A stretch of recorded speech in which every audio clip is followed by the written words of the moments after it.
ओम श्री परमात्मने नमः। अथ दशमोऽध्यायः। विभूतियोगः। श्रीभगवानुवाच भूय एव महाबाहो शृणु मे परमो वचः। यत्तेऽहं प्रीयमाणाय वक्ष्यामि हितकाम्यया। न मे विदुः सुरगणाः प्रभवन्न महर्षयः। अहमादिर्हि देवानां महर्षीणां च सर्वशः। यो मामदमनादिं च वेत्ति लोकमहेश्वरम्। असम्मूढः समर्थ्येषु सर्वपापैः प्रमुच्यते। बुद्धिर्ज्ञानसम्मोहः क्षमा सत्यं दमः शमः। सुखं दुःखं भवो भावः भयं च भयमेव च। अहिंसा समता तुष्टिः तपोदानै यशो यशः। भवन्ति भावा भूतानां मत्त एव पृथग्विदाः। महर्षयः सप्त पूर्वे चत्वारो मनवस्तथा मद्भावा मानसा जातः येषां लोक इमाः प्रजाः। एताव विभूति योगं च मम यो वेत्ति तत्त्वतः सोऽविकम्पेन योगेन युज्यते नात्र संशयः। अहं सर्वस्य प्रभवः मत्तः सर्वं प्रवर्तते इति मत्वा भजन्ते मां बुधा भावसमन्विताः। मच्चित्ता मद्गतप्राणाः बोधयन्तः परस्परं कथयन्तश्च मां नित्यं तुष्यन्ति च रमन्ति च। तेषां सततयुक्तानां भजतां प्रीतिपूर्वकं ददामि बुद्धियोगन्तं येन मामुपयान्ति ते। तेषामेवानुकम्पार्थम् अहमज्ञानजन्तमः नाशयाम्यात्मभावस्तः ज्ञानदीपेन भास्वता। अर्जुन उवाच परं ब्रह्म परं धाम पवित्रं परमं भवान् पुरुषं शाश्वतं दिव्यम् आदिदेवमजौ विभुम्। अहुस्त्वां ऋषयः सर्वे देवर्षिर्नारदस्तथा असितो देवलो व्यासः स्वयं चैव ब्रवीषि मे। सर्वमेतद्रुतं मन्ये यन्मां वदसि केशव। न हि ते भगवन् व्यक्तिं विदुर्देवानदानवाः।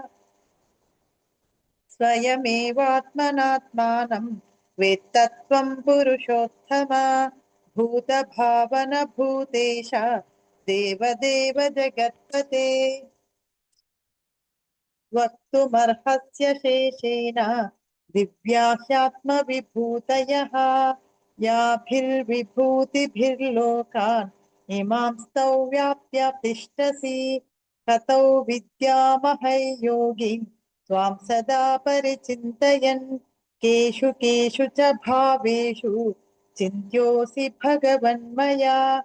विस्तरेणात्मनो योगम् विभूतिं च जनार्दन। भूयः कथय तृप्तिर्हि शृण्वतो नास्ति मे मृतम्।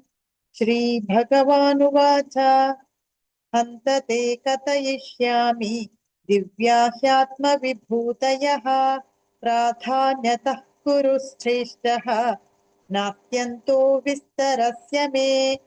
अहमात्माष्टुड अहमात्माष्टुडा अहमात्मा गुडाकेश सर्वभूतशयस्थितः। अहमादिश्च मध्यं च भूतानामन्त एव च। आदित्यानामहौ विष्णुः ज्योतिषां रविरंशुमान्। मरीचिर्मरुतामस्मि नक्षत्राणामहं शशि। वेदानां सामवेदोऽस्मि देवानामस्मि वासवः। इन्द्रियाणां मनश्चास्मि भूतानामस्मि चेतना रुद्राणां शङ्करश्चास्मि वित्तेषु यक्षरक्षसां वसूनां पावकश्चास्मि मेरुः शिखरिणामहम् पुरोदशाञ्च मुख्यं मां विद्धि पार्थ बृहस्पतिं सेनानीनामहं स्कन्दः सरसामस्मि सागरः महर्षीणां भृगुरहं गिरामस्म्येकमक्षरं यज्ञानां जपयज्ञोऽस्मि स्थावराणां हिमालयः अश्वत्थः सर्ववृक्षाणां देवर्षीणां च नारदः गन्धर्वाणां चित्ररथः सिद्धनां कपिलो मुनिः उच्चैश्रवसमश्वानां विद्धि विद्धि माममृतोद्भवम् ऐरावतङ्गजेन्द्राणां नराणां च नराधिपम् आयुधानामहौ वज्रम् धेनूनामस्मि कामधु प्रजनश्चास्मि कन्दर्पः सर्पनामस्मि वासुकिः अनन्तश्चास्मि नागानां वरुणो यादसामहम् पितॄणामर्यमाच्छास्मि यमः संयमतामहम् प्रह्लादश्चास्मि दैत्यानां कालः कलयतामहम् मृगाणां च मृगेन्द्रोऽहम् वैनतेयश्च पक्षिणां पवनः पवतामस्मि रामः शस्त्रभृतामहम् जशानामकरश्चास्मि स्रोतसामस्मि जाह्नवी सर्गनामादिरन्तश्च मध्यं चैवाहमर्जुन अध्यात्मविद्या विद्यानां वादः प्रवदतामहम् अक्षराणामकारोऽस्मि द्वन्द्वस्तामसि कस्य च द्वन्द्वस् अहमेवाक्षयः कालः दाताहौ विश्वतो मुखः मृत्युः सर्वहरश्चाहम् उद्भवश्च भविष्यताम् कीर्तिश्रीर्वाक्षनारीणां स्मृतिर्मेधा धृतिः क्षमा बृहत्साम बृहत्साम तथा साम्नां गायत्री छन्दसामहम् मासानां मार्गशीर्षोऽहम् ऋतूनां कुसुमाकरः द्यूतं चलयतामस्मि तेजस्तेजस्विनामहम् जयोस् जयोऽस्मि व्यवसायोऽस्मि सत्त्वं सत्त्ववतामहम् वृष्णीनां वासुदेवोऽस्मि पाण्डवानां धनञ्जयः मुनीनामप्यहौ व्यासः कवीनामुशना कविः दण्डो दमयतामस्मि नीतिरस्मि जिगीषता मौनं चैवास्मि गुह्यानां ज्ञानं ज्ञानवतामहम् यच्चापि सर्वभूतानां बीजं तदहमर्जुन न तदस्ति विना यत् स्यात् मया भूतं चराचरम् नान्तोऽस्ति मम दिव्यानां विभूतीनां परन्तप एष तूर्धेशतः प्रोक्तः विभूतेर्विस्तरो मया यद्यद् विभूतिमत्सत्त्वम् श्रीमधूर्जितमेव वा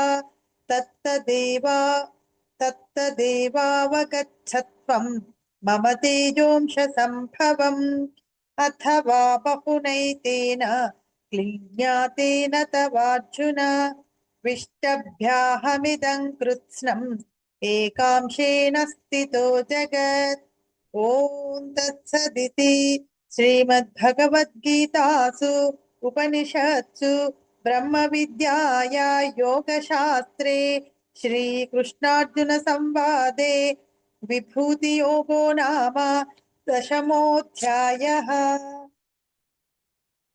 ॐ श्री परमात्मने नमः। अथ एकादशोऽध्यायः विश्वरूपदर्शनयोगः।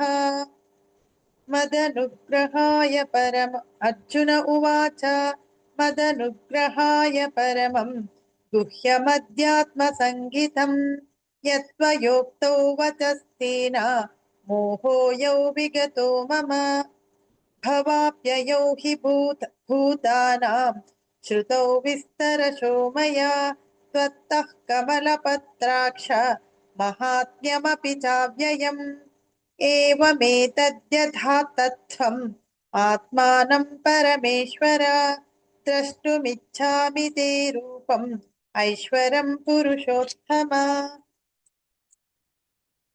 मन्यसे यदि तच्छक्यं मया द्रष्टुमिति प्रभो योगीश्वर ततो मे त्वं दर्शयात्मानमव्ययम् श्रीभगवानुवाच पश्य मे पार्थरूपाणि शतशोथसहस्रशः नानाविधानि दिव्यानि नानावर्णाकृतीनि च पश्यादित्यान् वसून् रुद्रान् अश्विनौ मरुतस्तथा बहून्यदृष्टपूर्वाणि पश्याश्चर्याणि भारत इहैकस्तम् जगत्कृत्स्नम् पश्याद्यासचराचरम् मम देहे गुडाकेश यच्चान्यद्रष्टुमिच्छसि न तु मां शक्यसे द्रष्टुम् अनेनैव स्वचक्षुषा दिव्यं ददामि ते चक्षुषु पश्य मे योगमैश्वरम् सञ्जय उवाच एवमुक्त्वा ततो राजन् महायोगेश्वरो हरिः दर्शयामास पार्थाय परमं रूपमैश्वरम् अनेकवक्त्रनयनम् अनेकाद्भुतदर्शनम् अनेकदिव्याभरणम् दिव्यानेकोद्यतायुधम् दिव्यमाल्याम्बरधरम् दिव्यगन्धानुलेपनम् सर्वाच्छर्यमयम् देवम् अनन्तौ विश्वतो मुखम् दिवि सूर्यसहस्रस्य भवेद्युगपदुत्थिता यदि भासदृशी स्यात् भासस्तस्य महात्मनः तत्रैकस्तम् जगत्कृत्स्नम् प्रविभक्तमनेकधा अपश्यद्देवदेवस्य शरीरे पाण्डवस्तदा ततः स विस्मयाविष्टः हृष्ठरोमा धनञ्जयः प्रणम्य शिरसा देवम् कृताञ्जलिरभाषत अर्जुन उवाच पश्यामि देवांस्तव देवदेहे सर्वांस्तथा भूतविशेषसङ्खान् ब्रह्माणमीशं कमलासनस्थम् ऋषींश्च सर्वानुरगांश्च दिव्यान् अनेकबाहूदरवक्त्रनेत्रम् पश्यामि त्वां सर्वतोऽनन्तरूपम्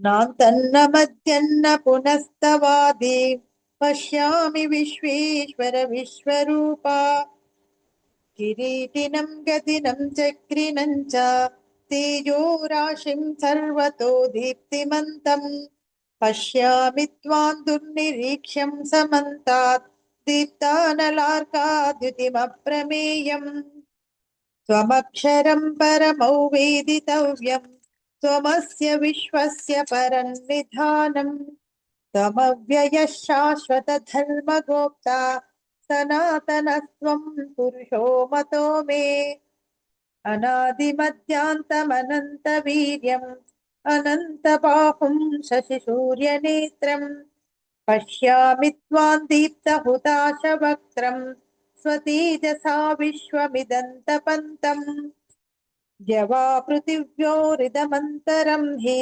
व्याप्तं त्वयैकेन दिशश्च सर्वाः दृष्ट्वाद्भुतं रूपमग्रं तवेदं लोकत्रयं प्रव्यथितं महात्मन् अमीहि त्वां सुरसङ्गा विशन्ति केचित् भीताः प्राञ्जलयो गृह्णन्ति स्वस्तीत्युक्त्वा महर्षि सिद्धसङ्गाः स्तुवन्ति त्वां स्तुतिभिः पुष्कलाभिः रुद्रादित्या वसवो ये च साध्याः विश्वेश्विनौ मरुतोश्चोष्मपाश्च गन्धर्वयक्षासुरसिद्धसङ्गाः वीक्षन्ते त्वां विस्मिताश्चैव सर्वे रूपं महत्ते बहुवक्त्रनेत्रं महाबाहो बहुबाहूरुपादं बहूदरं बहुदंष्ट्राकरालं दृष्ट्वा लोकाः प्रव्यथितास्तथाहम् नभस्पृशं दीप्तमनेकवर्णं व्यात्ताननं दृष्ट्वा हि त्वां प्रव्यथितान्तरात्मा धृतिं न विन्दामि शमं च विष्णो दंष्ट्राकरालानि च ते मुखानि दृष्ट्वैव कालानलसन्निभानि दिशो न जाने न लभे च शर्मा प्रसीद देवेश जगन्निवास अमी च त्वां धृतराष्ट्रस्य पुत्राः सर्वे सहैवावनिपालसङ्गैः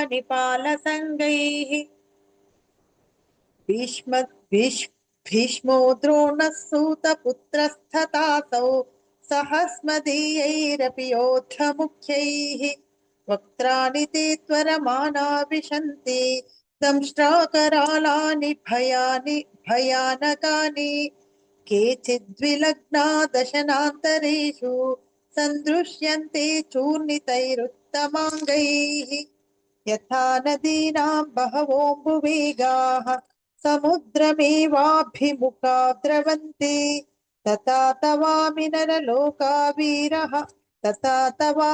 नरलोकवीराः विशन्ति वक्त्राण्यभिविज्वलन्ति यथा प्रदीप्तं ज्वलनं पतङ्गाः विशन्ति नाशाय समृद्धवेगाः तथैव नाशाय विशन्ति लोकाः तवापि वक्त्राणि समृद्धवेगाः लेलिह्यसे ग्रसमानः समन्तात् लोकान् समग्रान् वदनैर्ज्वलब्धिः तेजोभिरापूर्य जगत्समग्रं पासस्तवोग्राः प्रतपन्ति विष्णो आख्याहि मे को भवानुग्ररूपः नमोऽस्तु ते देववर प्रसीद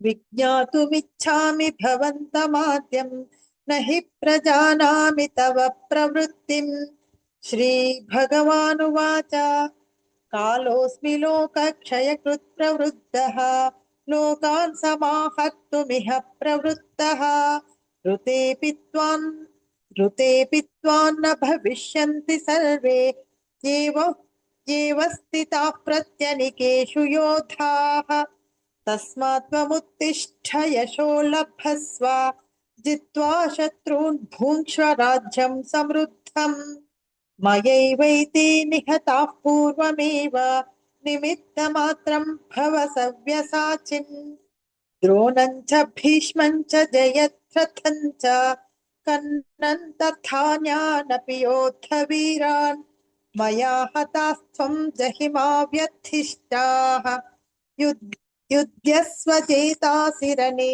सपत्नान् सञ्जय उवाच एतत् श्रुत्वा वचनं केशवस्य कृताञ्जलिर्वेपमानः किरीटी नमस्कृत्वा भूय एवाह कृष्णं सगद्गदं भीतः प्रणम्य अर्जुन उवाच स्थाने हृषीकेश तव प्रकीर्त्या जगत्प्रहृष्यत्मनरुज्यते च रक्षांसि भीतानि दिशो द्रवन्ति सर्वे समस्यन्ति च सिद्धसङ्घाः कस्माच्च तेनानमेरन्महात्मन् गरीयसे ब्रह्मणोऽप्यादिकर्ते अनन्तदेवेश जगन्निवास त्वमक्षरं सदसत्तत्परयत् त्वमादिदेवः पुरुषः पुराणः त्वमस्य विश्वस्य परन्निधानम् वेत्थासि वेद्यं च परं च धाम त्वया ततौ विश्वमनन्तरूप वायुर्यमोऽग्निर्वरुणः शशाङ्कः प्रजापतिस्त्वं प्रपितामहश्च नमो नमोऽस्ते सुसहस्रकृत्वः पुनश्च भूयोऽपि नमो नमस्ते नमः पुरस्तात्थथ पृष्ठतस्ते नमोऽस्तु ते सर्वत एव सर्वा अनन्तवीर्यामितविक्रमस्त्वं सर्वं समाप्नोषि ततोऽसि सर्वः सखेति मत्वा प्रसभय्य दुःखम् हे कृष्ण हे यादव हे सखेति अजानथा महिमानन्तवेदम् मया प्रमादात् प्रणयेन वापि यच्चापहासार्थमसत्कृतोऽसि विहारशय्यासनभोजनेषु एकोऽथवाप्यच्युत तत्समक्षम् तत्क्षामये त्वामहमप्रमेयम् पितासि लोकस्य चराचरस्य त्वमस्य पूज्यश्च गुरुर्गरीयन् न त्वत्स न त्वत् न त्वत्तमोऽस्त्यभयदिक्कुतोऽन्यः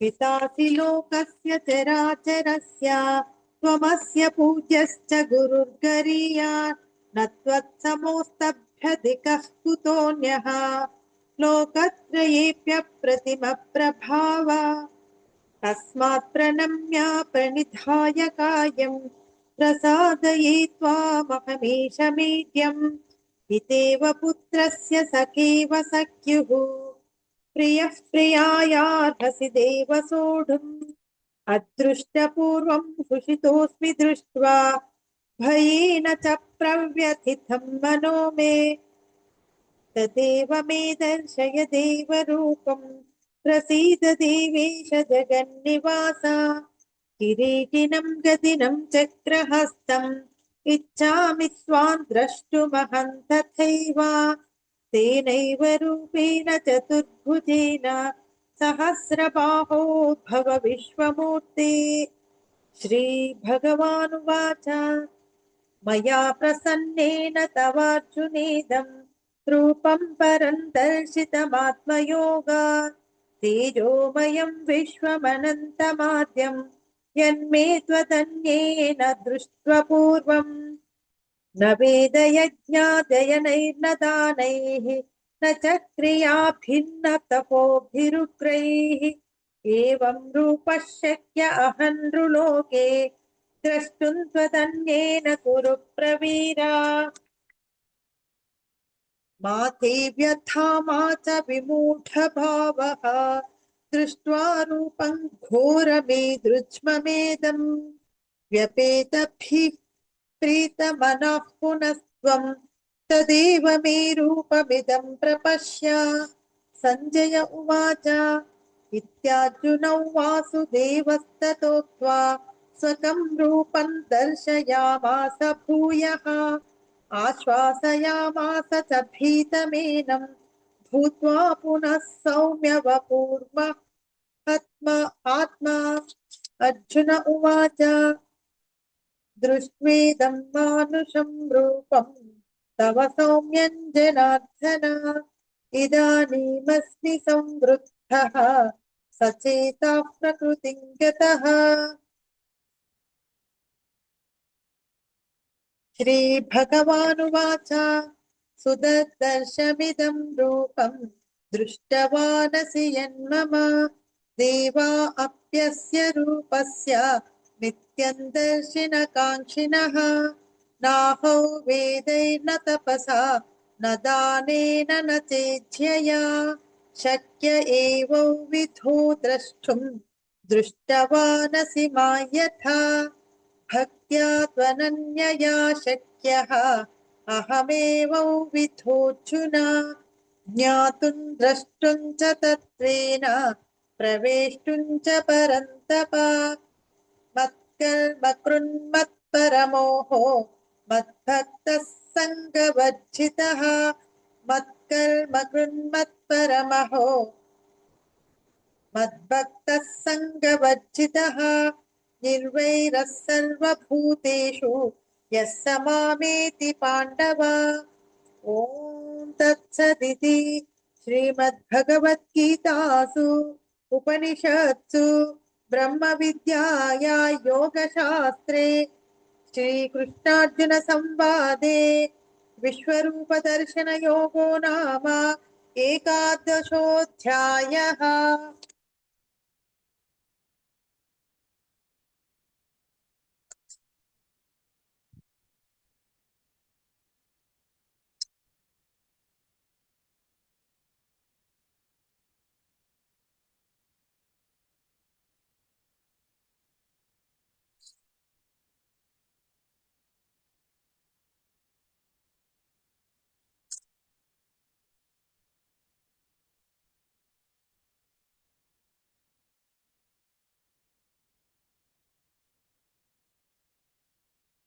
अथ ॐ श्री परमात्मने नमः।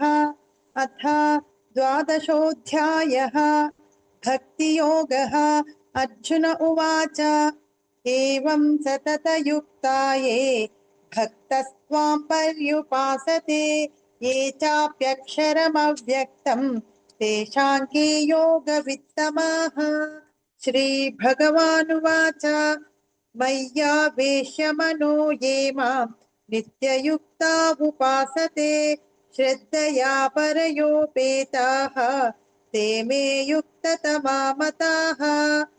ये त्वक्षरमनिर्देश्यम् अव्यक्तं पर्युपासते सर्वत्र गमचिन्त्यं च कूटस्थमचलं ध्रुवम् सन्नियम्येन्द्रियग्रामं सर्वत्र समबुद्धयः ते प्राप्नुवन्ति मामेव सर्वभूतहिते रताः।